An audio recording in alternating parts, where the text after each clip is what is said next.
Hi, I'm Carly of gnarlycarleygaming, and welcome back to one of my couch conversations where I basically cozy up with tea or coffee. Today it's white tea, and I geek out about some games.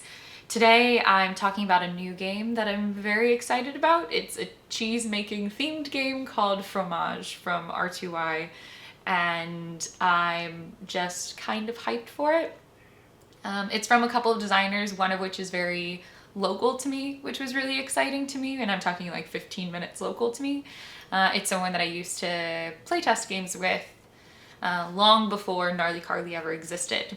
So that being said, there's a human that's like rooted in my heart, but also this game is just really charming and delightful and offers something that I think is a little novel within the game space. And so I'm pretty excited to share it. So in this game, you are a French cheesemaker in the early 20th century, and you are aging and selling cheese. The game board lays out 4 different quadrants, which are 4 different locations in which you can sell, such as a fromagerie and a bistro. And each of these areas, you essentially can place workers to craft cheese that'll be sold there kind of directly via that action. And all of those have different ways in which they score. One of them has an area control. One of them you're trying to diversify. The bistro, you want to make sure tables are full effectively in order to make your plates worth more because they're a full order. And so you have all of these different sections that you can kind of push you in different directions in terms of how you'd like to sell your cheese. You also have recipes that give you bonuses for making certain types of cheese. And so, but what is the method to all this madness, and where does worker placement come into play? Well, each turn of the game, players will take turns simultaneously, and one of those sections of the board will face them. And so in a 2-player game, you sit directly across from each other, and otherwise it just rotates through. And each round you're looking at a section of the board, and you can choose to make cheese there, assigning one of your 3 workers to that. Each of your workers makes a different type of cheese, and so you have to be intentional about which workers you want to place, because some spaces you might have flexibility, but more often than not you need a specific worker. And so if I want to make a specific blue cheese in the next space that will become available to me, I have to make sure I have that worker available. Because you also get to decide how long these cheeses will age for. Different spaces in each of the sections all have different aging potentials. Ones that can get you more points or more bonuses that can fuel your cheese engine can take up to 3 turns to age. And what that means is you'll place the worker and you don't get the worker back again until it faces you. And so each of the divots on the board where you can place it are kind of rotated, so naturally you'll know that if it's a level 3 represented by anything that's kind of gold on the board, that it'll take 3 turns before I get that worker back. That's a long time. And so especially if I'm trying to make more than one of that type of cheese, I have to be really careful about how I budget them. So you have 3 workers, and if you set them all to age for 3 turns, it can be a bit until you get them all back.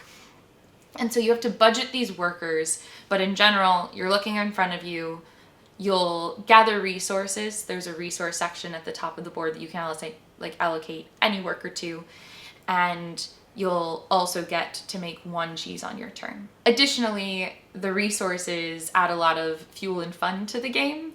One of them is animals, and that will be the thing that can get you milk. You can get a bunch of cows and get milk to make more cheese, kind of fuel your engine that way. Another thing that you can do is build structures, and each player has variable player powers that they can unlock by building these structures. And when they build things, they can earn points for new things in the game, earn more points for things in the game, or just have extra abilities to get more resources as they do specific types of actions. And while there's base powers that you can play with, there's also variable powers that you can draft, giving a lot of different flavor and replayability to the game. But in general, it really just boils down to you have a quadrant in front of you each turn, and you get to choose if you want to make cheese there with the available workers you have. Then it'll rotate, and you get the next quadrant in front of you. It is a beautiful board, thematically rich. The aging process with the workers turning and budgeting just works really well together. And you really have a sense of that aging process and budgeting those workers in a play space that's still very small. You can play this game in 45 minutes, and everyone's taking turns constantly, so it's incredibly engaging. And as the game goes on and on, less and less space is available, and so tension just kind of naturally builds. Another big facet of this game is recipe cards, which just give you extra incentive to make certain types of cheese. I mentioned it briefly before, but it might say make a blue cheese that's aged 1 month. And so I have to figure out where exactly I want to do that along the board to make it most beneficial for me. But also, the more recipe cards you stack up in a given area, the more they're worth. They're worth the value that you have in that section squared. So if I have 3 in one section, I can get 9 points for that. And if I have 1 in all 4, that's just 4. And so you end up specializing in key ways, but you have to be extra careful to do a little bit of everything, not give away too much. I know my first game that I played, there's one quadrant that's more area control, and I basically ignored it. I was like, I'll do everything else and kind of ignore this. And I was crushed in that game because I just didn't hone in enough. But overall, this is just, it's such an easy game to get people into. It's make cheese, gather resources, earn points in all of these different ways. And it's just so dang light and lovely and beautiful and thematic. And it's cheesy and wonderful. And I just want to make a fancy charcuterie board and play it. I think I mentioned in another video that there's some games that I have to lovingly move forward with and give on to other reviewers that make me very sad, and this is also one of them.